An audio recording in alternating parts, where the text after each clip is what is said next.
In this episode, I want to show you what I was up to the past few weeks. Like I mentioned in my last episode, I wanted to attack the next big project with the refurbishing of the AC heater box.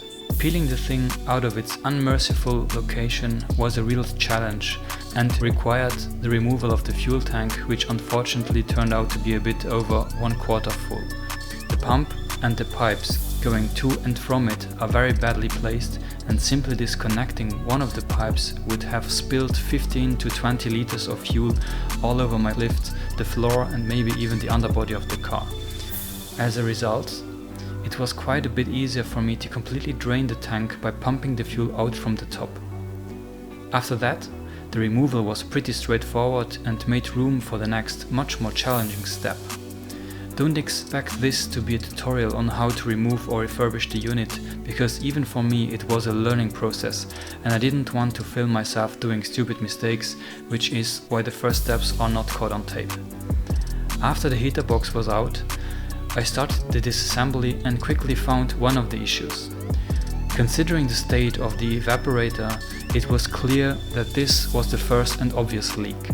Furthermore, broken seals, missing joints and disintegrating insulation were not helping either.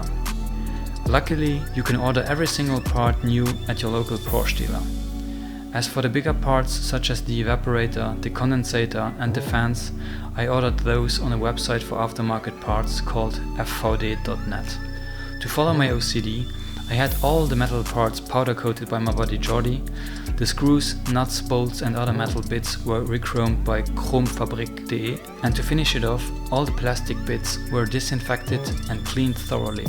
The entire refurbishing process, including shipping and labor from said companies, took approximately 7 weeks. Once the unit was complete, it all went very quick, and since I already was at it, the fuel tank also got a good clean, which makes the frunk look absolutely mint. The tank now being back inside meant I could put fuel back in it and check if I could still smell fumes or if I managed to mend the gas leaks too. The first startup was a bit rough since fuel pressure first had to build up again, but the second start went very smooth. Since I now wanted to work on the rear of the car and fix the leaking hydraulic steering system, the car needed to be backed out and reversed back onto the lift. Soon after I got the car moving though, I realized a strong smell of petrol and a look under the car revealed a considerable leak, but at the rear? At the moment, I was stunned and did not understand what happened because I did not touch the rear of the car up until that point, and honestly, to this day, I don't know what went wrong at that moment. Anyways, I replaced the steering fluid reservoir because I thought it was faulty, but in fact I had a broken hose which feeds the pump with oil. During this process I revealed some more problems, such as a loose or more so non-connected vacuum line on the back of the air filter box. With those problems solved, I started the car and checked for the fuel leak, but it seems to have vanished for whatever reason.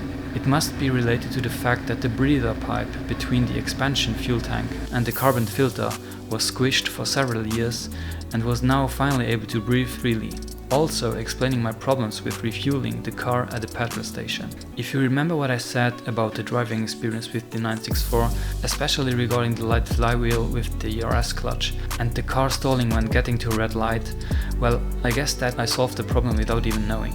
Now with that vacuum line reconnected, it doesn't seem to stall whenever I shift down gears, come to a stop or cause the engine to rev down quickly.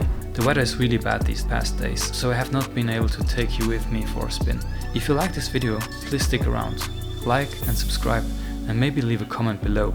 Until then, I hope to see you soon. Bye.